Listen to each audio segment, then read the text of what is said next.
AC போட்டுட்டு ஃபேனை போட்டுட்டு ரூம் கூலிங்காக வச்சுக்கலாம் அப்படின்னு ஒருத்தவங்க தோணும். ஆனால் அந்த மாதிரி பண்ணாதீங்க. நீங்கள் ஏசி போட்டுட்டு கண்டிப்பாக ஃபேனை ஆஃப் பண்ணிடுங்க. நான் இப்போ ஒரு 1 டன் ஏசி நீங்கள் வாங்குறீங்க அப்படின்னா ஒரு 10க்கு 10 ரூம்னா 1 டன் ஏசி வாங்கலாம்னா, இதே உங்களுக்கு ரூம் கொஞ்சம் பெருசு அப்படின்னா ஒரு 200 ஸ்கொயர் ஃபீட்னா நீங்கள் 2 டன் வாங்கிக்கலாம்.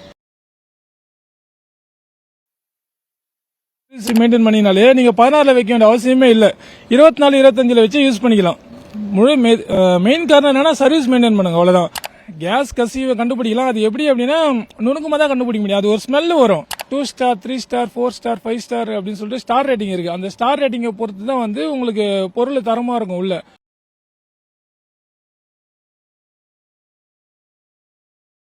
கோடை காலம் வந்திருக்குது. நிறைய பேர் ஏசி வாங்க ஆசைப்படுறாங்க.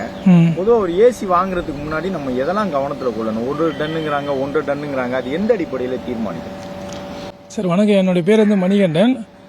நான் இப்போ ஒரு 1 டன் ஏசி நீங்க வாங்குறீங்க அப்படின்னா ஒரு 10க்கு 10 ரூம்னா 1 டன் ஏசி வாங்கலாம்னா, இதே ஒரு 10க்கு 15 ரூம்னா ஒரு 1.5 டன் வாங்கலாம். இதே உங்களுக்கு ரூம் கொஞ்சம் பெருசு அப்படின்னா ஒரு 200 ஸ்கொயர் ஃபீட்னா நீங்க 2 டன் வாங்கிக்கலாம். இதுதான் நார்மலா ஏசி பர்ச்சேஸ் பண்ண போகும்போது நீங்க ரெகுலரா பாக்குறது. அதுக்கப்புறம் வேற என்னன்னா, ஆமாண்ணா, நான் ரெண்டுத்துக்கும் என்ன வித்தியாசம் அப்படின்னா, இப்போ நான் இன்வெர்டர்னா இப்போ நீங்க ஏசி ஆன் பண்ணி யூஸ் பண்றீங்க அப்படின்னா 18ல வச்சாலும் சரி 20ல வச்சாலும் சரி அதோட கம்ப்ரஸரோட ஸ்பீடு வந்து ஒரே ரெகுலரா ஒரே ஸ்பீட்ல தான் போயின்னு இருக்கும். அது வந்து உங்களுக்கு கூகுளி வந்து எப்படின்னா அதிகபட்சம் போயினே தான் இருக்கும். இதே நான் இன்வெர்டர்ல வந்து அப்படி இல்லை. இப்போ நீங்க 18ல வச்சாலும் சரி இல்ல 20ல வச்சாலும் சரி உங்களுடைய பாடி டெம்பரேச்சர், ரூம் டெம்பரேச்சர் இதுக்கேற்ற மாதிரி தான் வந்து கம்ப்ரஸர் ஸ்பீடு இன்க்ரீஸ் ஆகும்.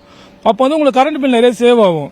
எப்படி அப்படின்னா இப்போ ஒரு 18, 20ல நான் இன்வெர்டர் ஏசி யூஸ் பண்றீங்க அப்படின்னா அது வந்து கம்ப்ரஸர் வந்து ஒரே ஸ்பீட் ரன்னிங்ல போயினே இருக்கும். 100% ஸ்பீட்ல ஓடினே இருக்கும்.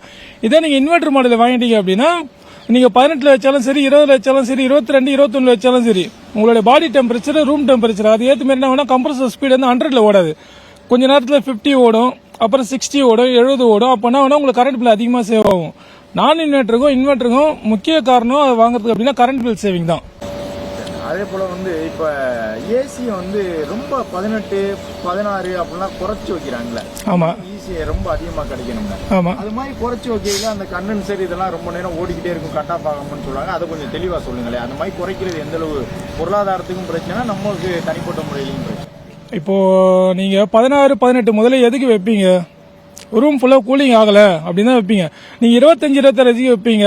ரூம் நல்லா கூலிங் ஆயிடுச்சு, இந்த ரூமுக்கு இந்த டெம்பரேச்சர் போதுன்னா 25, 26 வைப்பீங்க. இப்போ நீங்க 16ல வைக்கும் போது நீங்க என்ன எதிர்பார்ப்பீங்கன்னா அந்த 25, 26ல வரும்போது நல்ல சில்னஸா இருக்கு, அது கொஞ்சம் சில்னஸ் எனக்கு ரூம் 10ல தான் 16ல வச்சு யூஸ் பண்ணீங்க. 16ல வைக்கணும் அப்படின்னா நீங்க சர்வீஸ் சரியா மெயின்டைன் பண்ணதால் தான். நீங்க கரெக்டா சர்வீஸ் மெயின்டைன் பண்ணினா நீங்க 16 வைக்க அவசியமே இல்லை. நீங்க 25, 26ல வச்சே யூஸ் பண்ணிக்கலாம். இப்போ 25, 26ல வச்சு யூஸ் பண்ணும்போது கம்ப்ரஸரோட ஸ்பீடா நார்மலா ஓடினே இருக்கும். அதே மாதிரி உங்க உள்ள இருக்கிற அந்த ஸ்பிட்டேஸ், அந்த ப்ளோயர் வந்து ஸ்பீட் வந்து நல்லா ஹெவியா இருக்கும். அப்போ வந்து நீங்க 16ல வைக்கிற அவசியமே இருக்காது. எப்போ நீங்க 16ல வைப்பீங்க அப்படின்னா உங்களுக்கு கூலிங் கம்மியா இருக்கு, வெளியில ஹீட் அதிகமா இருக்கும்போது என்ன ஆகும்னா வெளியில கம்ப்ரஸரும் சரியா ஓடாது, உள்ள இண்டோரும் கூலிங் ரொம்ப கம்மியா வரும். நீங்க கரெக்டா ஒரு ரெகுலரா நீங்க டெய்லி யூஸ் பண்ணி இருக்கீங்க, பகல் டைம்லயும் சரி இல்ல இரவு நேரத்திலும் சரி ரெகுலர் யூஸ் பண்ணிருக்கீங்க அப்படின்னா ஒரு 3 மாசத்தோட சர்வீஸ் மெயின்டைன் பண்ணீங்க. இல்ல நீங்க நைட் டைம்ல மட்டும் தான் ஏசி யூஸ் பண்ணீங்க அப்படின்னா நீங்க ஒரு 5 மாசத்தோட சர்வீஸ் மெயின்டைன் பண்ணினாலே நீங்க 16ல வைக்க வேண்டிய அவசியமே இல்லை. 24, 25ல வச்சு யூஸ் பண்ணிக்கலாம். முழு மெயின் காரணம் என்னன்னா சர்வீஸ் மெயின்டைன் பண்ணுங்க, அவ்வளவுதான். நீங்க சர்வீஸ் மெயின்டைன் பண்ணல 16 வைக்க வேண்டிய அவசியமே இருக்காது. அதுல நம்ம கரண்ட் பில் சேவிங் அதுதான். அதனால 16ல வச்சு யூஸ் பண்ணதை மோஸ்ட்லி தவிர்த்துருங்க. 24, 25 வச்சு யூஸ் பண்ணுங்க. இப்போ கேஸ் கசிவை வந்து நம்ம கண்டுபிடிக்க முடியுமா ஏசில? கேஸ் கசிவை கண்டுபிடிக்கலாம். அது எப்படி அப்படின்னா நுணுக்கமா தான் கண்டுபிடிக்க முடியும். அது ஒரு ஸ்மெல் வரும்.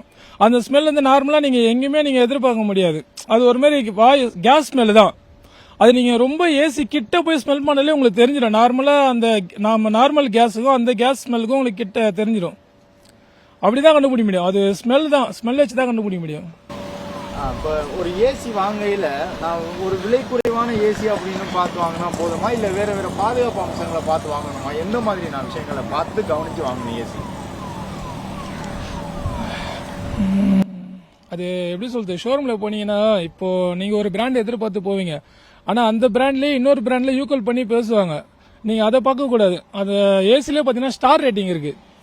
2 ஸ்டார் 3 ஸ்டார் 4 ஸ்டார் 5 ஸ்டார் அப்படின்னு சொல்லிட்டு ஸ்டார் ரேட்டிங் இருக்கு. அந்த ஸ்டார் ரேட்டிங்கை பொறுத்து தான் வந்து உங்களுக்கு பொருள் தரமா இருக்கும் உள்ள.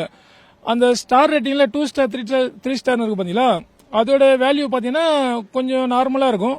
5 ஸ்டார் பார்த்தீங்கன்னா கொஞ்சம் ஹெவியா இருக்கும். அந்த மாதிரி ஸ்டார் ரேட்டிங் பொறுத்து தான் சார் இருக்கு உங்களுடைய பொருளோட தரம்.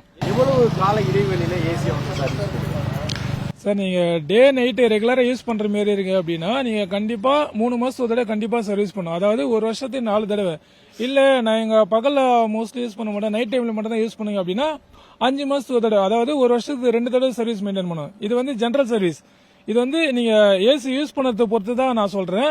இல்ல நீங்க டெய்லி நாங்க 24 ஹவர்ஸ் ஏசி யூஸ் பண்ணினே தான் இருப்போம், ஏடிஎம் ஆபீஸ் அப்படின்னா நீங்க கண்டிப்பா மந்த்லி ஒரு சர்வீஸ் கண்டிப்பா பண்ணும்.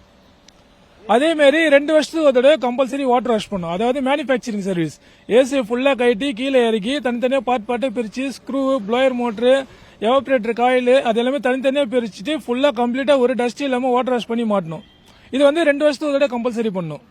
அதே மாதிரி ஏசி போட்டுட்டு ஃபேனை போட்டுட்டு ரூம் கூலிங்கா வச்சுக்கலாம் அப்படின்னு ஒருத்தவங்க தோணும். ஆனா அந்த மாதிரி பண்ணாதீங்க. நீங்க ஏசி போட்டுட்டு கண்டிப்பா ஃபேனை ஆஃப் பண்ணிடுங்க. ஃபேனை போட்டு வச்சுனே ஏசி போட்டீங்க அப்படின்னா உங்களுக்கு டஸ்ட் வந்து இப்போ ஒரு 6 மாசத்துக்கு சேர வேண்டிய டஸ்ட் உங்களுக்கு 2 மாசத்துல சேர்ந்துரும். இந்த டஸ்ட் வந்து நம்ம சர்வீஸ் கொடுக்கறது மட்டும் இல்லாம நம்மளே கலட்டி அதை வந்து சுத்தம் பண்ணலாம். அது பண்ணலாம். அது வந்து நீங்க ஃப்ரண்ட்ல இருக்கிற அந்த ஃபில்டரை மட்டும் எடுத்து நீங்க கிளீன் பண்ணலாம். அது நாங்க ஏசி இன்ஸ்டாலேஷன் புதிய ஏசி இன்ஸ்டாலேஷன் பண்ணும்போது நாங்க உங்களுக்கு எக்ஸ்பிளைன் பண்ணுவோம். நாங்க எக்ஸ்பிளைன் பண்ணும்போது நீங்க கரெக்டா பாத்துங்க. அந்த ஃபில்டர் மட்டும் எடுத்து கிளீன் பண்ணி போட்டுங்க. மத்தபடி வேற எதுவும் பண்ணாதீங்க. ஏன்னா அதுக்கு மேல இன்னும் நிறைய இருக்கு சர்வீஸ்க்கு. அது வந்து ப்ராப்பரா மெக்கானிக்கை கூப்பிட்டு பண்ணீங்க.